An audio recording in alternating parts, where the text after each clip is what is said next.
Please stop scrolling, it's urgent. Here are 3 things you need to know about the Africa food crisis right now. 146 million resilient women, children and men are struggling without the food they need across parts of sub-Saharan Africa. The worst food crisis in decades, yet it's not making our headlines. In East Africa, droughts have hit, made worse by climate change.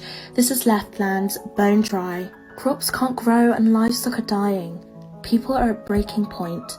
In Nigeria, the worst floods in decades had hit, made 80 times more likely due to climate change. With your help, we can reach more people with the vital support they need.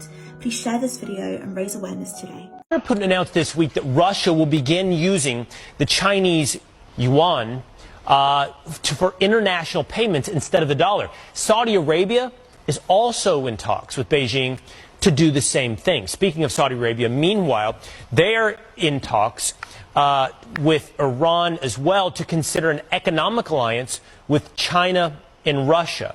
And they can even be joining the BRIC countries, which is an acronym for these countries here, Brazil, Russia, India, China, and South Africa. These countries all have emerging economies. So what happens if our economy and the U.S. dollar are no longer the world's dominant currency? Former Assistant Treasury Secretary and host of the Monica Crowley podcast, Monica Crowley, is here to weigh in. Monica, great to see you this morning. Let's start right there. What happens if these emerging economies move away from the U.S. dollar towards the Chinese yuan? Well, good morning, Will. It's great to be with you. And it's really hard to overstate exactly how catastrophic the abandonment of the U.S. dollar would be as the world's global reserve currency. Look, since the end of World War II, the dollar has been the safe place to go, and it's been backed up by a couple of things. It originally was backed up by gold, but President Nixon took us off the gold standard, so there's no hard asset backing up the dollar anymore for the last 50 years. But also it's been backed up by the strength and economic power of the United States and the fact that oil has always been traded in dollars. If that were to end, that would mean the end of the U.S. dollar. Look, there is a perfect storm happening right now, Will. The world's reserve currency, being that, having that status has been a real privilege, but we've abused the privilege by wholly reckless monetary and fiscal policies over many years, certainly over the last couple of years, which has really devalued the dollar. On top of that, now you do have this perfect storm of Biden's weakness, his war on American domestic energy production, the Ukraine war, and as you point out, because of all of these things, we've got America's enemies led by China forming a new economic bloc. And all it would take at this point now, because we're at this pivotal moment, Will, is for Saudi Arabia, who has indicated that they're open to this, to say, you know what, we're going to be open to considering other currencies to trade in oil. If that were to happen, there would be a complete implosion of the global economic system, but certainly the American economic system. And if that were to happen, you'd be looking at sky-high inflation, just raging Weimar Republic kind of inflation. If you think inflation is bad now, just wait. But more importantly, we would lose our economic dominance and we would lose our superpower status.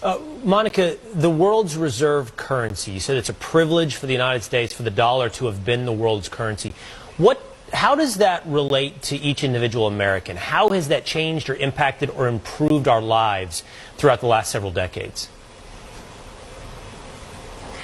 Yeah, I mean, it's given the United States incredible dominance in the world in terms of the economic system and in terms of trade. It's kept prices down. So whether it's energy prices, whether it's your food prices, the entire global economic system is reliant on the safe and secure dollar.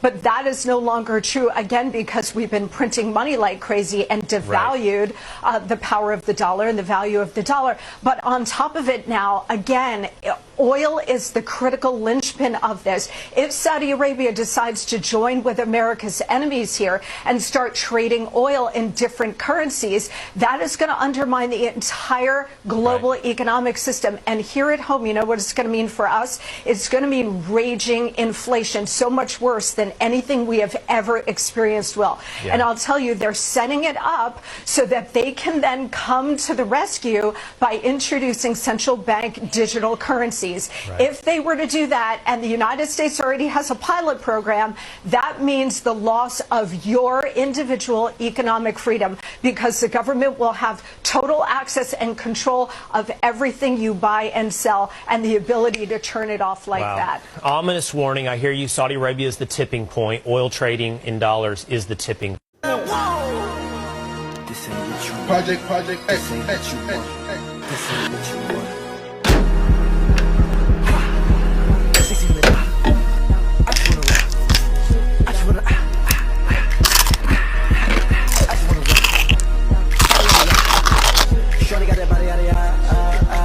I made over $70,000 this week trading. I'm 23 years old. Here's exactly how I did it. First of all, you download TradingView. Next, once you master TradingView, you're going to download ExoCharts. This is an even better charting platform than TradingView, in my opinion. Way more advanced, gives you a lot more insight. Next thing you're going to get is the Kingfisher. As you can see, there's a lot of whale activity right now. I see what all the big dogs are doing. And understand that most indicators are bullshit. You're not going to make money. There's a lot of people claiming that online. They're fake. And really, if you just study, you could do exactly what I did today on my Instagram. I called this play. I proceeded to make so many people money. And this is really all I use. It's just common sense. I've spent thousands of hours on this chart, and you could do it as well, but it just comes down to if you're willing to put the work in or not. Honestly,